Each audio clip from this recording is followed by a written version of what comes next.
하나님의 말씀을 보도록 하겠습니다.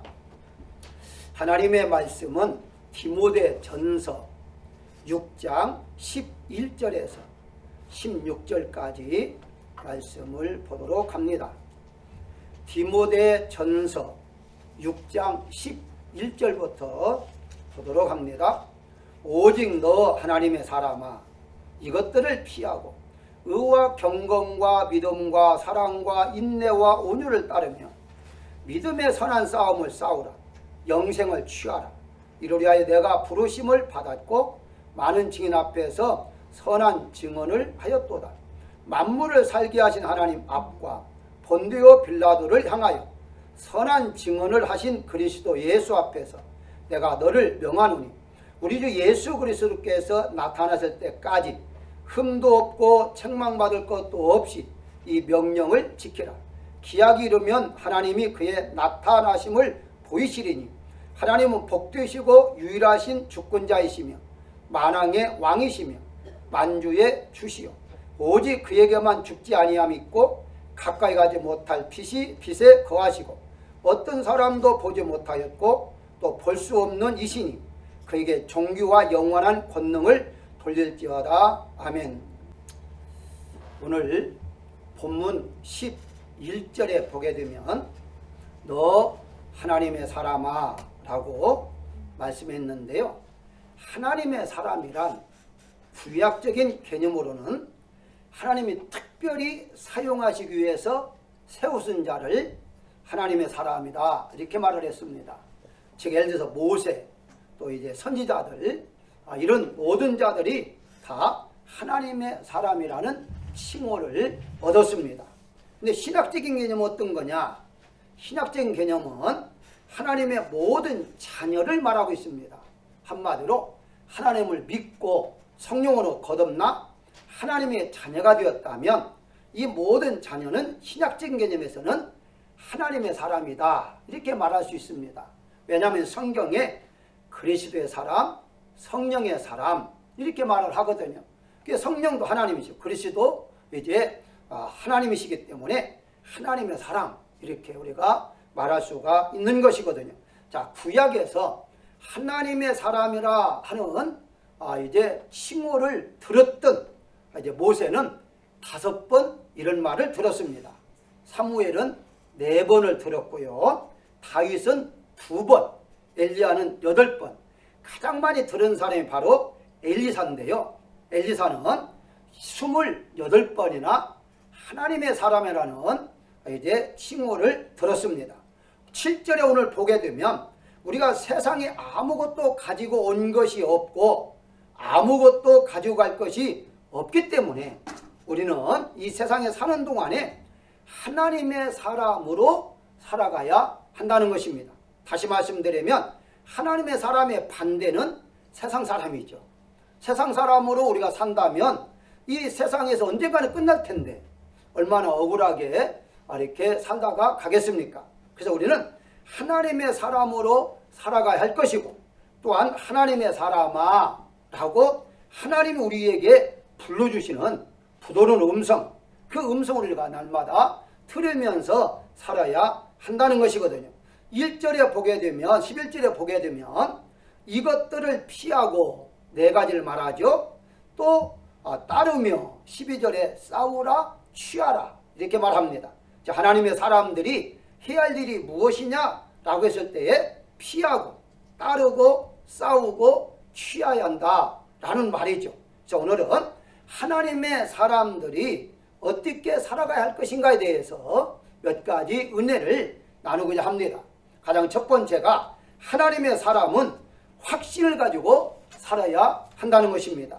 무슨 말이냐? 11절에 보게 되면 너 하나님의 사람아 라고 하잖아요.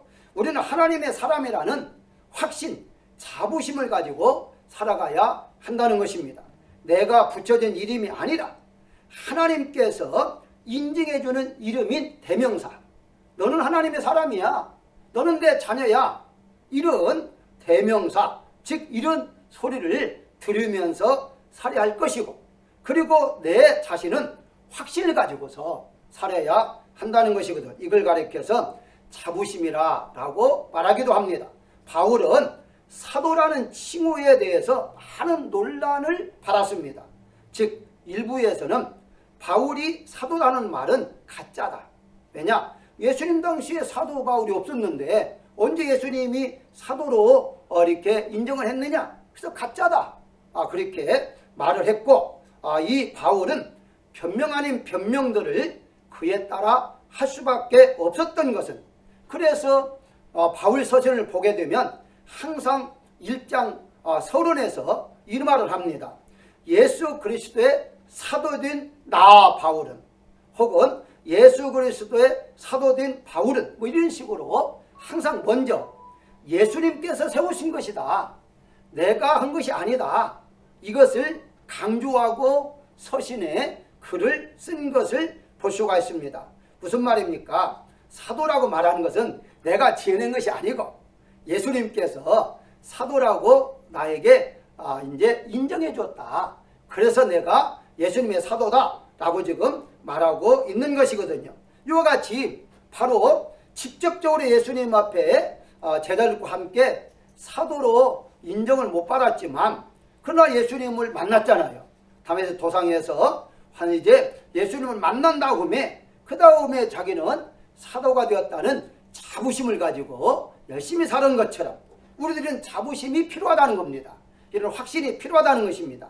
어렵고 힘들어도 그럴 때마다 나는 하나님의 사람이야, 나는 하나님의 자녀야, 나는 이 확신이 있으면 어떤 어려움도 우리가 잘 극복해 나갈 수가 있다는 것이죠. 왜냐하면 요한복음 15장 16절에 보게 되면 너희가 나를 택한 것이 아니요 내가 너희를 택하여 세웠다라고 말씀하잖아요. 그러니까 내가 나는 하나님의 사람이야 라고 한 게 아니라 하나님이 우리 모두를 택하셔서 너는 나의 자녀야, 너는 나의 사람이야 라고 말씀해 줬기 때문에 우리는 그 말씀을 근거해서 확신을 가지고 자부심을 가지고 살아야 한다는 것이죠. 좀 더 나아가면 이사야서 41장 8절에 보게 되면 내가 택한 나의 법 아브라함의 자손이여 10절에는 두려워하지 말아라, 놀라지 말라, 내가 너를 택했고 도와주리라 라고 말씀하고 있어요. 그러니까 하나님께서 그냥 택한 것만이 아닙니다. 그냥 너는 나의 사람이야 라고만 부른 것이 아니라 내가 너를 도와주겠다는 거예요. 무엇을 하든지 내가 너와 함께 하면서 도와주겠다 라고 말씀했기 때문에 여기에 우리는 바로 은혜가 있다는 것이죠. 그냥 우리가 명예학이라는 게 있잖아요. 명예라는 거. 어떤 명예도 아주 중요하죠. 뭐 박사도 명예학 박사가 있고 뭐 여러 가지 이제 장로 중에도 일부 명예장로가 있지 않습니까? 근데 명예가 아니라 이게 실질적인 거예요. 실질적인 거. 한마디로 하면은 하나님 우리를 실제 명예보다 더 좋은 실제로 하나님의 사람으로 삼아 주었기 때문에 우리가 힘들고 어려울 때 실제로 하나님 우리를 도와주신다라고 성경은 말씀하고 있습니다. 자, 그렇다면 이 자만심과 자부심의 차이점이 어디가 있느냐? 여러분 잘 아는 대로 유대인들은 너무나 많은 자부심을 갖고 살았어요. 그래서 유대인들은 선민의식을 가지고 우리만 하나님이 선택했다는 거예요. 그래서 아브라함의 조상, 바로 우리 할아버지 조상, 그 할아버지 자손들 우리만 하나님 선택했다, 이런 선민의식을 가지고 많이 자부심을 가지고 살았는데요. 예수님이 아니야, 그건 자부심이 아니고 너희는 자만심을 가지고 있는 거야. 자만심은 뭡니까? 교만으로 나타나는 것이죠. 그렇다면 차이가 무엇인가? 자만심은 자신을 스스로 자랑하며 뽐내는 것을 말하는 거예요. 그러니까 내가 하나님께서 우리 민족만 선택했어, 그거 다른 사람은 다 하나님 선택 안 했기 때문에 다 지옥 갈 거야, 이렇게 이제 뽐내면서 사는 것, 자랑하는 것, 이게 바로 자만, 교만이고요. 자부심은 뭐냐? 같습니다. 내가 스스로 자랑하며 이렇게 자랑스럽게 여기는 것. 다시 말씀드리면 자부심은 정말 하나님이 나를 선택했다는 그런 이렇게 자랑스럽게 여기는 거죠. 다시 말씀드리면 뽐내거나 상대방을 무시하지는 않는다는 것입니다.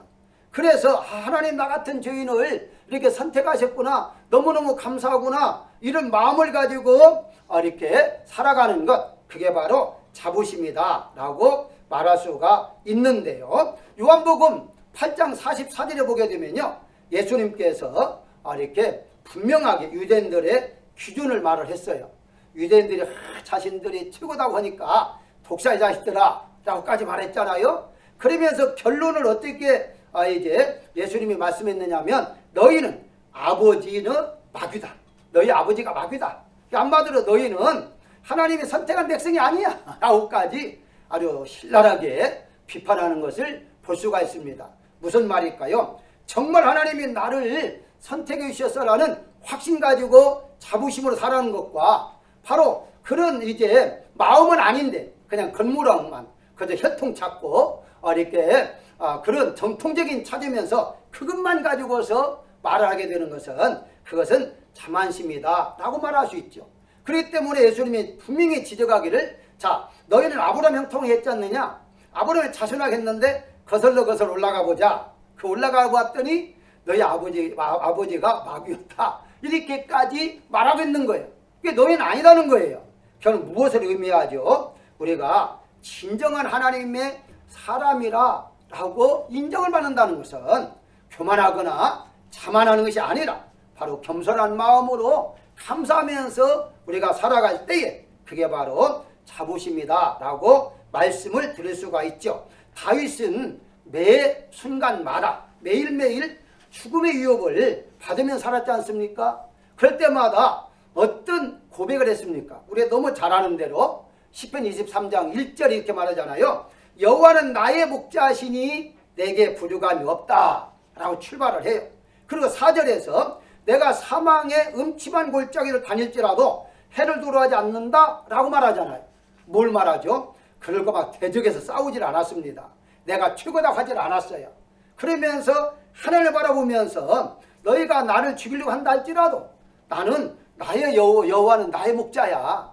그 확신을 가지고 자부심을 가지고 만약에 내가 사망의 음침한 골짜기에 간다 할지라도 하나님 나를 지켜주는 거야. 나와 함께함으로 해를 두려워 않는다. 나는 어디 가든지 나는 그런 위협이 있다 할지라도 무서워하지 않는다 라고 말하고 있는 것을 볼 수가 있습니다.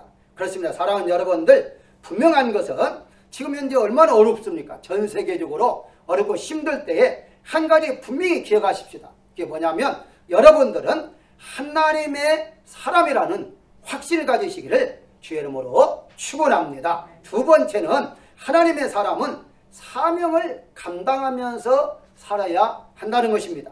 다시 12절에 보게 되면 선한 싸움을 싸우라, 그리고 14절 후반절에 명령을 지키라 라고 그래요. 이건 명령이에요. 물론 이제 바울이 디모데에게 명령했지만 사실은 바울의 명령은 주님의 명령과 같다고 이제 볼 수가 있거든요. 이렇게 해야 한다라고 말하는데 그게 뭐냐? 선한 싸움을 싸우라는 거예요. 에베소 2장 10절에 보게 되면 예수 안에서 선한 일을 위하여 지으심을 받은 자라 라고 말하고 있어요. 자, 그렇다면 선한 일을 위하여 우리를 부르심을 받았다고 했는데 그 말이 무슨 말이냐? 한마디로 말하면요, 하나님 이 땅에 여러분들을 보낸 목적이 선한 일을 하기 위해서 보냈는데 그 선한 일이라는 첫째가 자신은 하나님을 믿는 것을 성경에서 선한 일이라 그래요. 두 번째는 나 외에 타인에게 바로 예수님을 믿게 하는 것, 예수님을 소개하는 것, 증거하는 것, 이것을 성경에서 또한 선한 일이라 라고 말을 해요. 일반적인 사람들이야 윤리를 가지고서 윤리적인 측면에서 선하다, 악하다 이렇게 말하지만 성경에서는요, 예수 믿는 것 자체가 선한 거예요. 그러다 보니까 먼저 하나님의 사람으로서의 내 사명은 무엇이냐? 예수님 잘 믿는 거예요. 끝까지 잘 믿는 거예요. 정말 복받는 사람 누구냐면 나이가 들수록 믿음이 더 좋아지는 분이 복받은 거예요. 근데 어떤 분은 젊었을 때는 열심히 믿음 생활 잘하다가 나이가 들어서 믿음 생활 못하는 경우가 있거든요. 아니 못하는 경우는 그래도 나아요. 왜냐면 뭐 건강 때문에 여러 가지. 그런데 안 하는 사람이 있어요. 안 하는 사람과 못하는 사람은 다르잖아요. 의미가. 어쨌든 나이가 들수록 더 믿음이 좋아지는 거, 그게 바로 선한 일을 지금 하고 있는 거거든요. 그리고 가능하다면 예수님을 증거하는 것, 내가 간증하는 것도 증거하는 것이고 말씀을 증거하는 모든 게 다 예수님 소개하는 거거든요. 그게 바로 선한 일이다 라고 말하고 있습니다. 열왕기상 19장 16절에 보게 되면요, 하나님께서 엘리야에게 사명을 주잖아요. 그 사명이 무엇입니까? 네 후계자를 세워라, 왕도 세우고 선지자도 세워라, 이게 명령을 해요.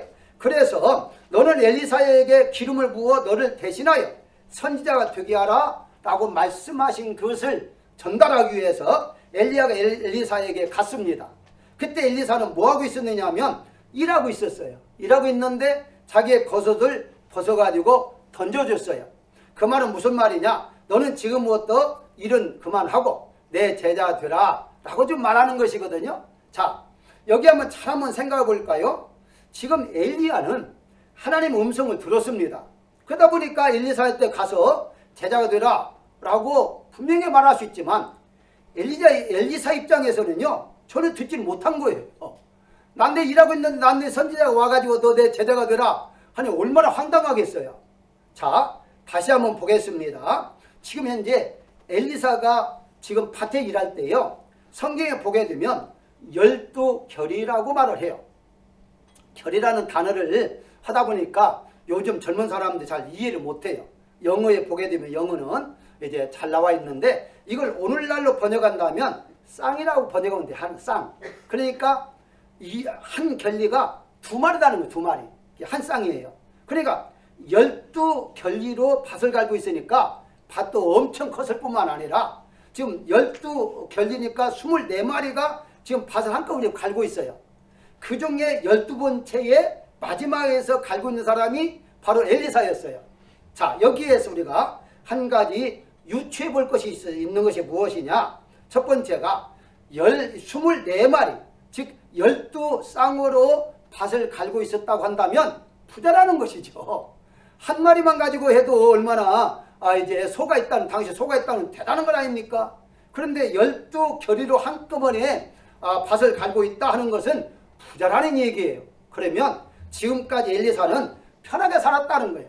근데 어느 날에 엘리야 선지자 와가지고 또 내 제자가 되라, 또 이렇게 쉽게 따라가겠습니까?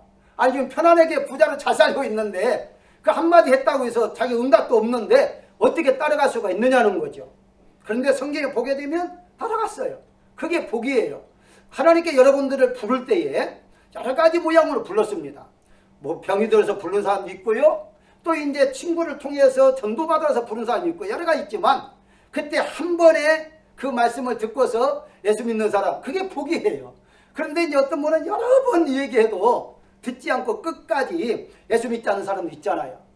전도하는데도 끝까지 안 믿는 사람이 있는데 그게 바로 불행한 사람이죠. 자, 어쨌든 이렇게 부자로서 살았기 때문에 언뜻 제자가 될 확률이 많지 않았다는 것이요.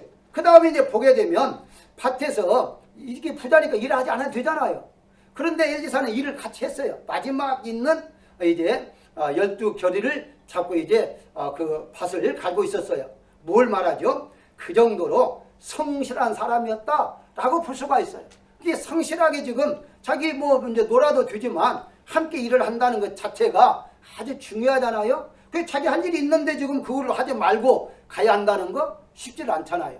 자, 그런데 이 엘리사는 바로 엘리야의 말대로 따라갔는데 그 따라갈 때에 한 번 더 성경에 보게 되면 이렇게 말을 합니다. 자기가 밭을 갈고 있던 소를 잡아가지고 그 이제 기구 그 기구 나무를 가지고서 이 삶아가지고 잔치를 베풀었다고 그래요. 왜 그랬을까요? 그냥 가도 되는데 아니 그 비싼 소를 두 마리를 잡아가지고 잔치를 베풀었다? 왜 그랬을까요? 거기에 숨은 비밀이 있습니다. 한마디로 다시 내가 돌아오지 않고나는 끝까지 하나님 맡기는 사명을 감당하겠다라는 결단의 표현을 지금 한 거예요. 아예 자기 소를 잡아서 그냥 다 잔치를 해버렸으니까 돌아온들 자기 소가 없는데 어떻게 일하겠어요? 그런 결단을 보여줬다는 것이죠. 이것은 오늘날 말하자면 우리가 예수님을 믿는 순간에, 하나님이 부르는 순간에 어떤 분은 세상 것을 완전히 끊어버리고 결단하고 예수님 믿는 사람이 있는 반면에 어떤 사람은 그냥 세상 것 그대로 즐기면서 그냥 예수 믿는 사람도 있는 걸 볼 수 있거든요. 우리가 정말 하나님의 사람으로 부름을 받았다면 시간이 조금 지쳐질 수 있겠지만 세상 것은 완전히 끊어버리고 하나님만 믿고 의지하며 살아가는 것, 그게 바로 하나님의 사람이다 라고 말씀을 드릴 수가 있습니다. 자, 그러다 보니까 엘리사람은 잘 보십시오. 제자들이 얼마나 많았으면 당시에 많은 제자들이 있었어요. 있었는데도 불구하고 그 수제자가 될 수밖에 없었던 것은 그 엘리야를 가까이 떠나지 않고 계속 따라다녔어요. 우리 잘 아는 대로 마지막에 엘리야가 승천하려고 했을 때에 쫓아다녔잖아요. 나중에는 할 수가 없으니까 네가 내게 뭘 원하느냐, 내가 뭘 해주기를 원하느냐 물으니까 다른 것도 아니었어요. 다른 것도 아니고 바로 성령 충만함, 오늘날 말하자면 이제 영감을 2배를 받기를 원합니다 라고 말하잖아요. 다시 말씀드리면 성령의 충만함이 있어야만이 주의를 할 수 있다는 것을 알기 때문에 그렇습니다. 우리가 세상을 끊는 거 내 힘으로 안 돼요. 성령 충만 받아야만이 가능해요. 어떤 분은 이제 대부분 그런 말을 많이 들었을 거예요. 세상 거 끊는 데에 그저 하루아침에 끊어지는 것이 아니다 하는 말들 많이 들어요. 자기가 애쓰고 힘썼는데 안 되는데 오늘 갑자기 끊어졌더라 라고 말하잖아요. 그런 말은 무엇을 말하죠? 성령께서, 즉 하나님께서 끊을 수 있는 힘을 주셨기 때문에 가능하다는 것이죠. 그래서 우리가 성령 충만해야만이 세상 것을 바로 완전히 버리고 끊고서 영적인 사람으로 살아갈 수가 있다는 것이거든요. 세상에서 인간이 가장 중요한 것을 말하러 한다면은 돈, 물질을 말을 해요. 그건 맞아요. 틀린 게 아닙니다. 왜? 돈이 있어 살아가니까. 그런데요, 우리 기독교인들은 그것도 필요하지만 또 한 가지, 성령의 충만함이 우리에게는 필요하다는 거예요. 세상 사람들은 성령 충만함 없어도 살아가요. 근데 우리는 아니에요. 우리는 기독교인들은 하나님으로 우리가 이제 인정받고 하나님의 사람이라고 한다면 하나님의 주시는 영적인 능력을 우리가 받아서 살아가야 한다는 것인데, 그게 바로 성령 충만이죠. 그렇기 때문에 엘리사가 바로 영감을 이제 7배나 영력을 달라 이렇게 2배를 요청했을 때에 엘리야가 엘리사에게 자기 겉옷을 이렇게 올라가면서 떨어졌고, 그 겉옷을 가지고 바로 이제 그 돌아왔던 이제 그 건너왔던 요단강을 헤쳐나가면서, 그러면서 하나님께서 능력을 역사하는 것을 피부로 느끼는 것을 볼 수가 있었던 거죠. 여러분들이 하나님께서 모두에게 성령에 의하여 은사를 주셨는데 그 은사를 활용해야만이 우리가 하나님이 함께 하시는구나 하는 것을 깨닫게 될 수가 있다는 사실이거든요. 그래서 사랑하는 여러분들은 하나님의 사람으로 이 세상에 보내진 목적이 예수님 잘 믿는 것, 이게 사명이니까 끝까지 예수님 잘 믿는 여러분들 되시기를 주의 이름으로 축원합니다. 3번째는 하나님의 사람은 예수님을 자랑하면서 살아야 한다는 것입니다. 15절에 기약 이르면 하나님이 그의 나타나심을 보이시리니 라고 말합니다. 이 말은 무슨 말이냐? 예수님의 재림을 의미하는 거예요. 자, 예수님의 재림을 하시면 이 세상은 없어진다라고 성경은 말하고 있어요. 자, 예수님이 이 세상에 오시기 전에 어떤 거냐? 예수님이 오시기 전에도 우리는 언젠가는 이 세상을 떠나야 됩니다. 자, 그렇다면 이 세상을 언젠가는 떠나든지 이 지구는 없어질 텐데, 그럼 우리가 자랑한 것이 무엇이냐? 이 지구에 있는 걸 자랑하고 살아야 할 것이냐? 아니다는 거예요. 우리가 영원히 함께 살 예수님을 자랑하면서 우리가 살아가야 한다는 거죠. 왜냐하면 이게 잠시 있는 것이니까. 지구에는 잠시 있는 것이기 때문에 잠시 있는 것만 자랑하지 말고 우리는 영원히 함께 살 예수님을 자랑하면서 살아야 한다는 거죠. 왜냐? 언젠가 우리는 떠날 수밖에 없기 때문에. 그래서 성경에 잠언서 27장 1절에 보게 되면 너는 내일 일을 자랑하지 말라. 하루 동안에 무슨 일이 일어날지 내가 알 수 없기 때문이다 라고 말하잖아요. 우리는 그래서 하루하루 살아가는 과정에서 예수님 은혜 가운데 사는 것이지 내가 뭐 보장받고 사는 게 아니에요. 너는 100세까지 살다 와라. 뭐 누가 보장해 줬습니까? 없어요. 그렇기 때문에 우리는 그냥 그날 하나님의 은혜로 날마다 이제 예수님만 자랑하면서 우리는 살아가는 것이 지혜로운 자다라고 말씀을 드릴 수가 있죠. 야고보서 4장 14절에도 우리를 잠깐 있다 없어지는 안개라고 표현을 해요. 안개라는 잠깐 있다 없어지는 안개. 그런데 거기에 보게 되면 오늘이나 내일이나 우리가 어떤 도시에 가서 1년을 머물며 유익을 내리라 라고 계획을 세우잖아요. 계획을 세우는 게 잘못됐다는 게 아니에요. 계획을 세우고 살아야죠. 그런데 문제는 계획을 세운다 할지라도 1년에 거기 있을지 2년이 있을지 아니면은 아예 가지도 못할지 우리는 알 수가 없다는 거예요. 한번 예를 들어볼까요? 우리가 흔히 이렇게 겨울에 되면 감기가 걸리잖아요. 특별히 이제 독감 같은 경우는 조금 몸도 아프잖아요. 자, 어디 이제 여행을 가려고 계획을 세웠다고 가정하십시다. 근데 이제 오랫동안 세웠기 때문에 비가 와요. 그걸 떠날 수 있어요. 비 맞고 다니면 되지. 그럴 수 있어요. 그런데 아프면 못 가는 겁니다. 아프면 어떻게 가겠어요? 아픈데 어떻게 가겠어요?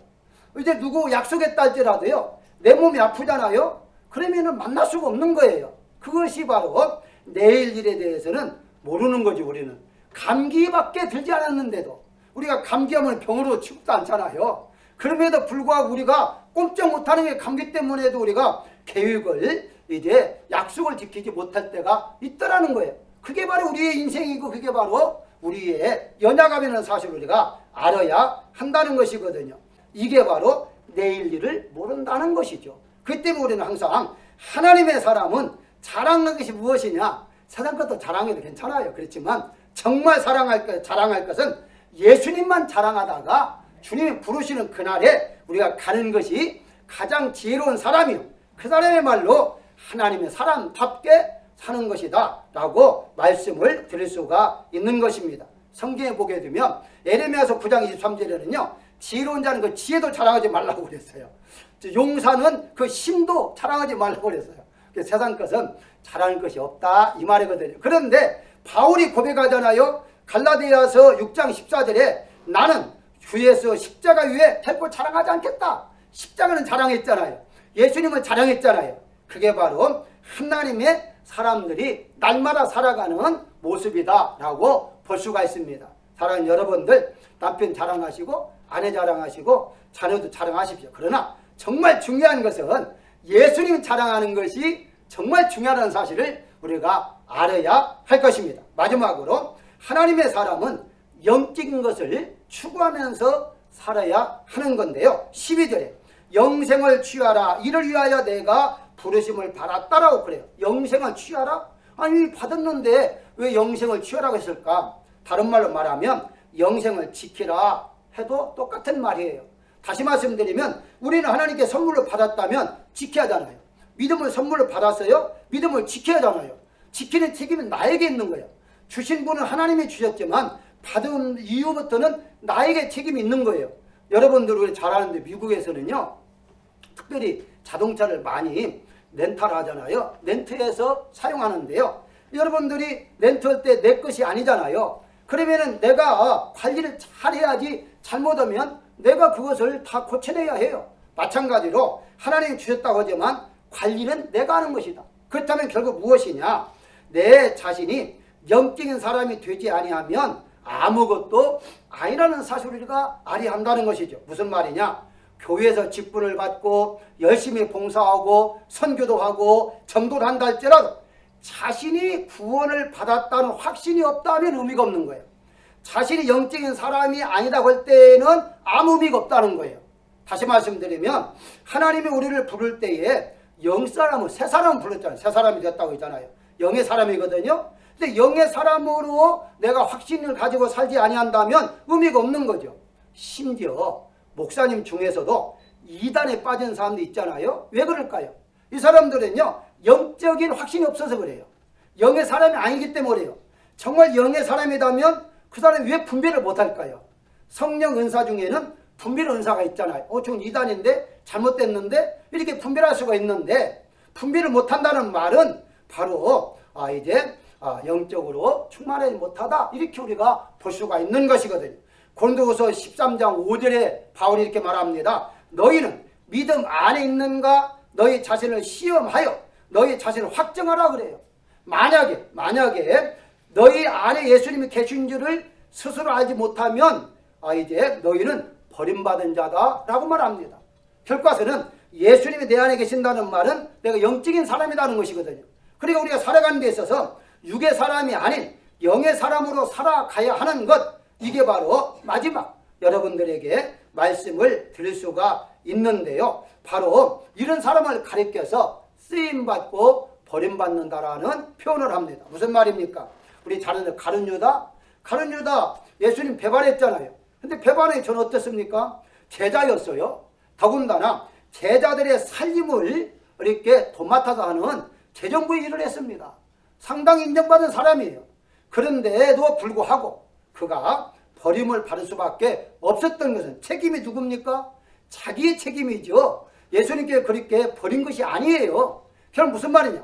내가 하나님 앞에 여러 가지 은혜를 받고 직분도 받고 성령 충만을 받고 다 받았다 할지라도 그걸 지키지 못하면 의미가 없는 것이거든요. 다시 한 가지만 더 말씀을 드립니다. 예를 드리는 거예요. 내가 과거에 아무리 부자로 살았다 할지라도요, 현재가 부자가 아니면 의미가 없는 거예요. 과거에 부자로 살았으면 현재도 부자가 돼야만 돼요. 그러면 이해가 돼요. 이해의 거리가 돼요. 그런데 과거에는 아무리 부자 살았다 할지라도 현재 가난하면 가난한 사람이지 부자라고 말할 수가 없는 것처럼 바로 하나님께서 우리에게 하나님의 사람으로 불러주시고 영적으로 살게 하셨는데 현재 영적으로 살지 못한다면 바로 우리는 아무 의미가 없다, 이렇게 말씀을 드릴 수가 있는 것이거든요. 그런 의미에서 육의 사람과 우리가 서로 싸워야 하는 거죠. 육의 사람과 영적인 사람이 자꾸 싸운다고 갈라디아서 5장에 나오잖아요. 육의 소욕은 15가지 쭉 나오죠. 성령의 열매가 8가지, 9가지 쭉 나오죠. 서로 싸우는 겁니다. 육으로 살 것이냐 영으로 살 것이냐, 이게 바로 발람 선지자를 예를 든다면 발람 선지자였잖아요. 선지자였는데 어느 날 발락이라는 왕이 와가지고 이렇게 이스라엘 나라를 저주해주면 내가 금은보화를 주겠다 하니까 금은보화를 보고서 욕심이 생겼어요. 생겨가지고 이렇게 저주하려고 하니까 하나님 나타납니다. 민수기 22장 25절에 보게 되면 23장 25절에 보게 되면 그들을 저주하지도 말고 축복하지도 말라라고 발람이 말을 합니다. 왜 그런 줄 아세요? 아니 저주하려고 갔는데 분명히 나는 저주하려고 했는데 입에서는 저주가 안 나왔어요. 왜 그럴까요? 분명히 이제 하나님께서 이제 복받은 자니까 저주하지 말라 했거든요. 그런데도 욕심이 생겨서 가서 저주하려고 하는데 축복이 나온 거예요. 그러니까 이제 한 두 번 하다 보니까 발람이 더 이상 하지 말아라. 저주도 하지 말고 축복도 하지 말아라. 그냥 가만히 있어라 너. 왜냐하면 저주를 하겠는데 와가지고 축복을 하고 있으니까 이 왕으로서는 얼마나 답답하겠어요. 이와 같이 선지자도 물질의 욕심이 생기다 보니까 자기의 본연의 사명을 감당하지 않고 엉뚱한 일을 하더라는 것이죠. 그래서 우리가 싸울 것이 뭐가 있습니까? 싸울 것은 딴 게 없어요. 나 자신과의 싸워야 됩니다. 내가 육적인 사람으로 살아갈 것인가 영적인 사람으로 살아갈 것인가는 싸움이 날마다 우리 안에서 있어야 한다는 것이거든요. 그게 바로 내 탓이다 하는 말씀을 기억해야만 됩니다. 자, 이제 내 탓은 무슨 말입니까? 우리는 어떤 일이 있으면요 남의 탓을 많이 해요. 그게 심리학자들은 본능이라고 그래요. 이 본능이라고 그러는데 성경적으로 근거를 대면 창세기 3장 12절에 나오잖아요.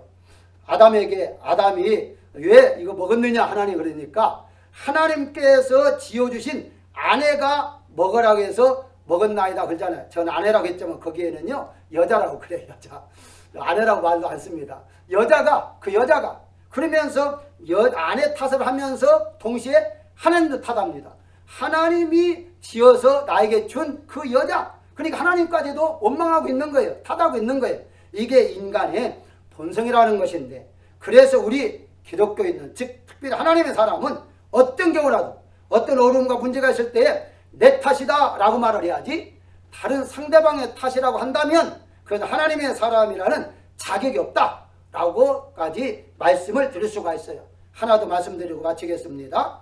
요나가 우리 잘 아는 대로 하나님 말씀을 거역하고 도망가니까 풍랑이 일어났잖아요. 그래서 이제 뭐 애쓰보다 힘쓰는데 안 돼요. 그러니까 나중에 이제 요나가 하도 이제 보고 미안했잖아요. 그래서 요나서 1장 12절을 보게 되면 큰 풍랑을 만난 것은 나 때문이다. 나를 바다에 던지면 이제 잔잔할 것이다. 그렇게 말을 해줬어요. 그런데 어떻게 사람을 던져서 죽입니까? 그러니까 거기 있던 사람들이 그 말을 이제 시행하지 않고 계속해서 애쓰고 힘썼어요. 그래도 안 됐어요. 결국은 미안하다 하고 던졌잖아요. 우리 원망하지 말아라 하면서 그렇게 던졌잖아요. 던지고 잔잔했어요. 무슨 말입니까?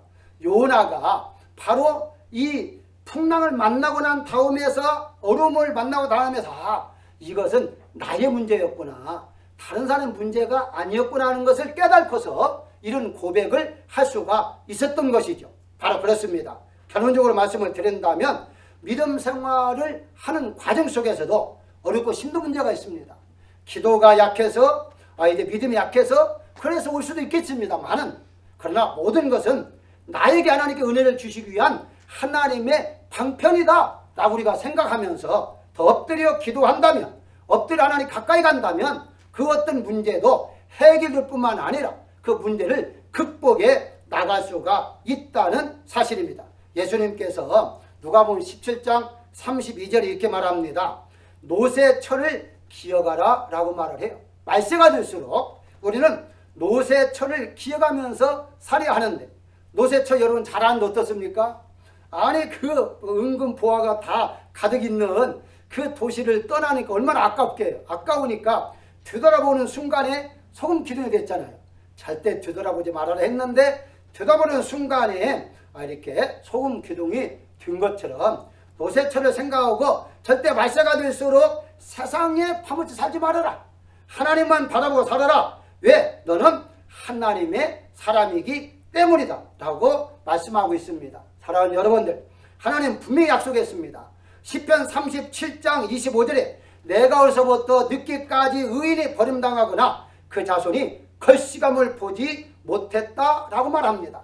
하나님의 자녀, 즉 하나님의 사람은 지켜준다는 사실을 우리가 알아야 할 것입니다. 그래서 하나님이 지켜주시고 하나님이 여러분과 함께하기 때문에 어렵고 힘든 일이 있다 할지라도 나는 하나님의 사람이야 하는 그 자부심을 가지고 이번 한 주간 동안도 승리하며 사시기를 주의 이름으로 축원합니다.